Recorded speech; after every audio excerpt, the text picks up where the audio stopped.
This channel does not promote any violent, harmful, or illegal activities. All content provided by this channel is meant for an educational purpose only. 24 ঘন্টা পার পুলিশের নাগালের বাইরে কোন নগরে কিশোরকে বেধড়ক মারধরে অভিযুক্তরা।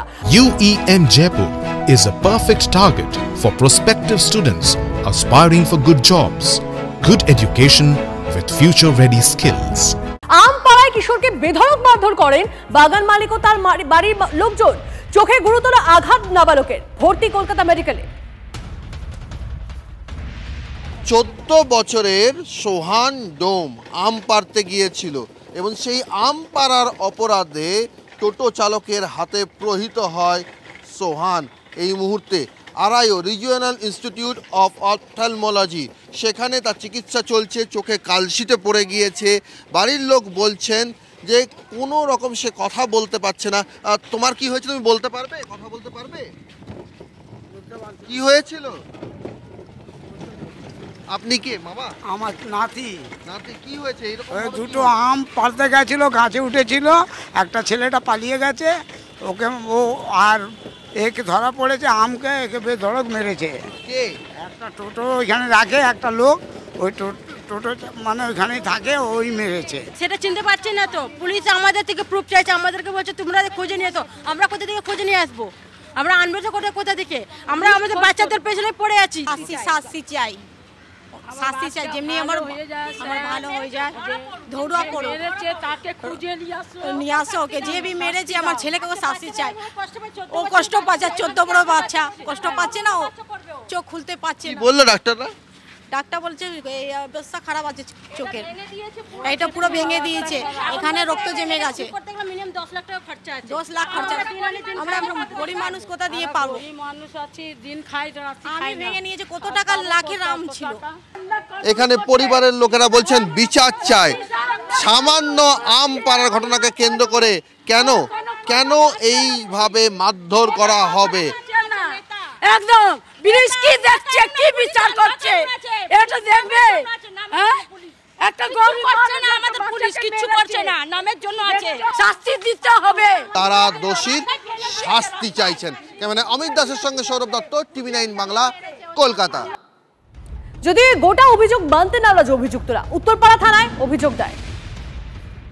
সেখানে তো বড় সবাইকে দেখিয়েছে, বড় কাছে তো আমরাও গেছিলাম, এই পার্টিও গেছিল, ওই পার্টিকেও ডাকা করিয়েছিল।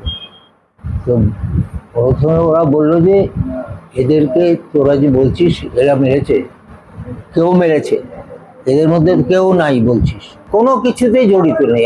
আমরা জানি না, আমরা তো কাল 4:30টার সময় দেখে এদেরকে ভয় পেয়ে গেছি রীতিমতো। আর একদম কোনো কথাই শুনবে না, তোদের এখানেই মেরেছে, তোদের এখানেই মেরেছে। তারপরে একটা ছেলে তো ফট করে আমার গালে থাপড় মেরে দিল।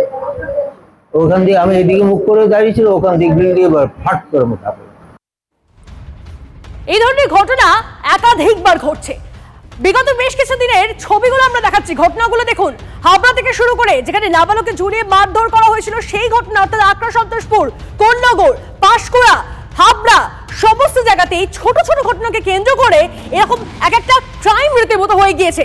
কোন্নগরের ছবিটা দেখুন, সেখানে এই মুহূর্তে যে খবর আপনাদেরকে দেখাচ্ছিলাম, নাবালককে মারধর করা হয়, যদিও এখন অব্দি অধরা সেই ব্যক্তি। পাঁশকুড়া সেই ঘটনা আপনাদের নিশ্চয়ই মনে রয়েছে, সেই সিভিক এখন অব্দি অধরা, এমনটাই অভিযোগ পরিবারের। এবং সেখানে একটা চিপস নেওয়াকে কেন্দ্র করে, চিপস কুড়িয়ে নিয়ে যাওয়াকে কেন্দ্র করে কি ঘটনা ঘটে গেছে আপনারা জানেন। এর পাশাপাশি হাবড়া, সেখানেও সেই একই ঘটনা, বিস্কুট খাওয়ার জন্য মারধর করা হয় এক নাবালককে। একের পর এক ঘটনায় চিন্তায় পড়ছে গোটা সমাজ, কারণ গোটা সমাজ জুড়ে কি চলছে। একাধিক নাবালককে একাধিক সমস্যার মুখে পড়তে হচ্ছে, তাদেরকে মারধর করা হচ্ছে, তাদেরকে চুরির অপবাদ দেওয়া হচ্ছে।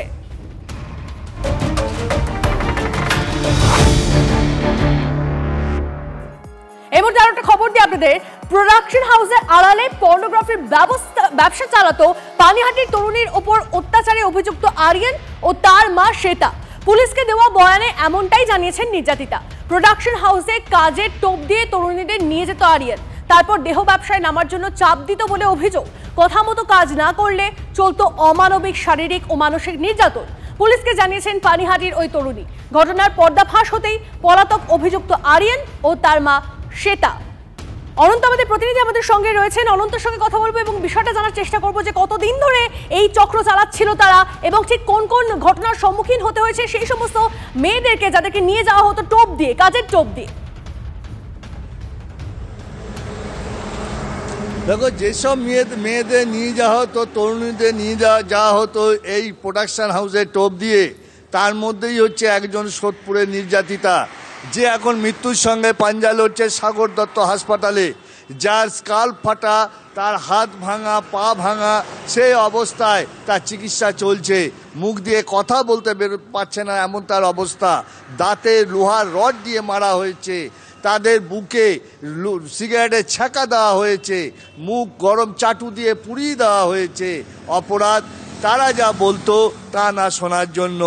অর্থাৎ ইশারা নামে তাদের একটা প্রোডাকশন হাউস চলতো, যে প্রোডাকশন হাউসের আড়ালেই চলতো এই পর্নোগ্রাফির ব্যবসা, এমনটাই জানা যাচ্ছে পুলিশ সূত্রে এবং কিছুটা জানা যাচ্ছে এই পরিবার সূত্রে, নির্যাতিতার পরিবার সূত্রে, যে জোর করে তাকে নানা রকম নোংরা কাজ করানোর চেষ্টা করা হতো, আর তা না করলেই তাকে প্রাণনাশের হুমকি, কখনো তাকে মারধর। দেখো, এই ঘটনার হতেই এরপরেই কিন্তু ফেরার আরিয়ান এবং আরিয়ানের মা শ্বেতা খান। আরিয়ান এবং আরিয়ানের মা বেশ দীর্ঘদিন ধরেই তারা এই প্রোডাকশন হাউসের ব্যবসা চালিয়ে যাচ্ছিল। কখনো প্রোডাকশন হাউস, আবার কখনো ইভেন্ট ম্যানেজমেন্টের নাম করে তাদের এই ব্যবসা চলতো।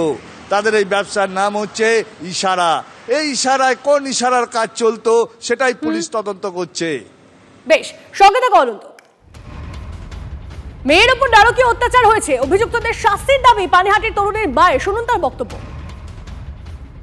কাজ করতে বলতে করবে না, মানে মেয়ে ছেলের কি কাজ হয় বাইরে, ওই সব কাজ করতে বলতো। সেটা কি কাজ? নোংরামি কাজ। আমার মেয়ে বললো না আমি এসব কাজ করতে পারবো না, আমি বাড়ি চলে। হ্যাঁ, বলেছে আমি ইভেনে কাজে নিয়ে যাচ্ছি বলে। আমার মেয়ে ইভেনেই কাজ করে, ক্যাটারিংয়ে। তারপরে মেয়েকে আটকে দিয়েছে, আটকে বলছে যদি তুই বাড়ি যাস 2 লাখ টাকা এখানে রেখে তারপরে বাড়ি যাবি। তা আমার মেয়ে বলছে আমি 2 লাখ নিইনি, তো আমি রেখে কি যাব। কবে গিয়েছিল? 31-এ। তারপরে 5 মাস দেখাশোনা হয়নি আমাদের। তারপরে একবার ফোন করেছিল আমার মেয়ে, ওকে এসব রড দিয়ে মেরে কুন্তি গরম করে পুরো গালগুলো পুড়িয়ে দিয়েছিল। তা আমার মেয়েকে বললাম মা এইগুলো কি হয়েছে? বলছে মা এসব দেখো আমাকে কাজের জন্য নিয়ে আসলো, এখন আমাকে বেরোতে দিচ্ছে না, আমাকে তালা বন্ধ করে দিচ্ছে। তা আমি বলেছি কোনো ব্যবস্থা করব না, ব্যবস্থা করলে আমাকে জান সে মেরে দেবে। আরিয়ানের মা বলল তুই যদি তোর মা বাবার সাথে সম্পর্ক রাখিস তোকে সারা জীবনের মতন কেটে দেবো। আর যে দুজনের নামে অভিযোগ, অর্থাৎ তাদেরকে, অর্থাৎ সেই মা ছেলেকে 2 দিন ধরে দেখা যাচ্ছে না বলে জানিয়েছেন প্রতিবেশীরা। আমরা সকালে তো ছিল। হ্যাঁ, ও কি কালকেও দাম তো উপরে থাকে। ও কি এখানেই থাকে? থাকে তো এখানে। আরিয়ান ওর নাম? কি নাম? আরিয়ান। আচ্ছা, ও একটা জিনিস বলো খালি একটুখানি দাঁড়াও। বলছি যে ও কি কবে সকাল থেকেই থাকে? প্রতিদিনই ছিল? হ্যাঁ, প্রতিদিনই থাকে। আজকে আমরা কদিন ধরে দেখিনি, আমরা কি করে বলবো। হ্যাঁ, তো পুলিশ এসেছিল? পুলিশ এসেছিল এখানে?